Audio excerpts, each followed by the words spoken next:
Okay, so the American economy is being closed down for war. A lot of the industry in America, the car industry and many industries where they make physical things. America used to make a lot more physical stuff, but that's being farmed off to China.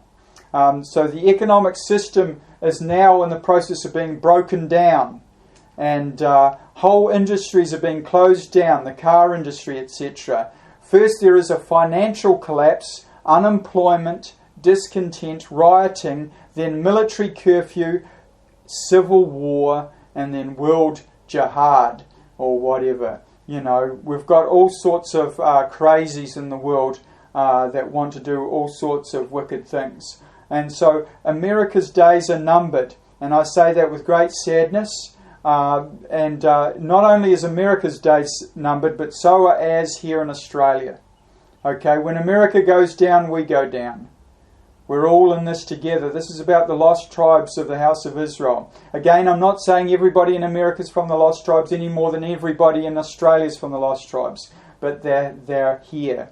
And I strongly suspect that America is that land of the north that was spoken of in Jeremiah 23. So the world is being prepared for global war.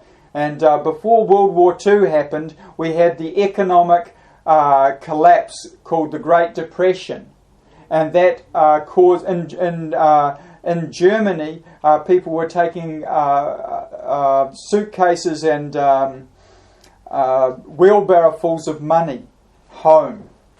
Why? Because the money wasn't worth anything, and they in Germany they paid for their meals before they ate it at the restaurant. Why? Because by the time they'd finished at their meal at the restaurant, it would have gone up in price. So they paid beforehand. That's how crazy things became. And that got the Germans all upset, and they had to blame somebody. And instead of looking at themselves, they blamed the Jews for everything. And that allowed Adolf Hitler to come to power. So sometimes this economic collapse causes people to get to blame others. Just like when God came to Adam and says, where are you? And I heard your voice and I hid. Who told you that? Because I was naked. And then who said you're naked? I said, and then Adam said, we ate that fruit, because the wife that you gave me. So Adam blamed his wife, and his wife blamed the serpent. Everybody's going to blame one another for the troubles that are coming.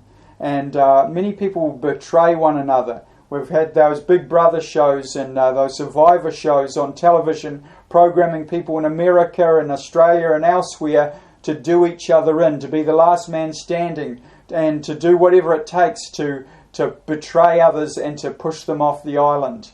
And so people are being prepared to do each other in, to betray one another. So trouble's coming. America is being closed down systematically. There's still the aerospace industry, and that's used by the military-industrial complex. But a lot of the mum and dad industries are being closed down. A lot of the heavy industries are being farmed off to China and elsewhere. So America is going bye-bye, and every other nation where the lost tribes reside, including Australia, New Zealand and Canada, is going to go likewise. The North American Union is being formed, and that's Canada, the United States and Mexico are being welded into one big economic bloc. And they're building they're building that highway that goes from Mexico through the middle of the United States up into towards Canada. And so that and when that happens, America is going to be not a Protestant nation but a Catholic nation by majority. So that's really, really, really bad. Yahweh is in the process of judging America now. And America will be divided, invaded and decimated. And I'm not saying this with any glee at all. Yahweh will bring out a remnant of the lost tribes from America and from the rest of the countries that they are being scattered. And by the way, as I've said before, when Australia goes down, when America goes down, then Australia goes down. We've lost our protection. China's already buying up Australia, and I've got nothing against the Chinese, wonderful people, but this nation is being taken over by China, and it's being undone by our politicians that are selling us out. And this is what we as a nation deserve because we've turned away from God. So the Lord is going to bring us out of the countries where we're currently scattered, including North America, the North country, and plant them in an enlarged Israel after a world war. And while Israel is being turned upside down, Jacob's brother Edom isn't going to be standing still. We'll talk about him later. So Ephraim is going to return. I've got a picture here of Moses with his arms outstretched because the Lord is going to bring out his people just as he did when he brought them out of Egypt. But in order to bring them out, he must bring judgment upon the nations where they're currently residing, and he must bring judgment upon them. And when God brought the children of Israel out of Egypt, the first 3 of the 10 judgments also fell upon the Israelites. Because the Israelites in Egypt weren't without sin. They were full of idolatry. And this picture shows an axe cutting through the middle of America. And we've got the mushroom cloud there, the Tamarot Ashan, the palm tree of smoke. And we're going to see some stuff. So Israel is going to return to an enlarged, the house of Israel, the lost tribes are going to return to an enlarged, reunified Israel. And here we've got a picture of the Middle East. And that little area right there is Israel. See where that cursor there is? I should call it a blesser. I'd rather call it a blesser than a cursor. I think I'll call it a blesser. See where that blesser is? That's the state of Israel today. Now, a few years ago, they actually also had the Sinai Peninsula as well, but they gave that away after the Camp David Accords. They gave it away, I think, about 1982. It returned to the land of Egypt, the people of Egypt.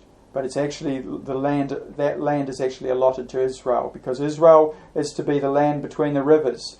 Everywhere where Abraham walked, he went from Ur the Chaldees up through past the Fertile Crescent, through the Euphrates River, and up into Haran, and then down into Israel. And then he went with his wife, and sadly, into Egypt. And so Israel was that land between the rivers, between the river of Egypt, which is not a wadi, it's not some little creek or tributary, it's the main river, the Nile. So see that Nile there? That's the boundary of Israel. And that Euphrates River, that's the boundary of Israel.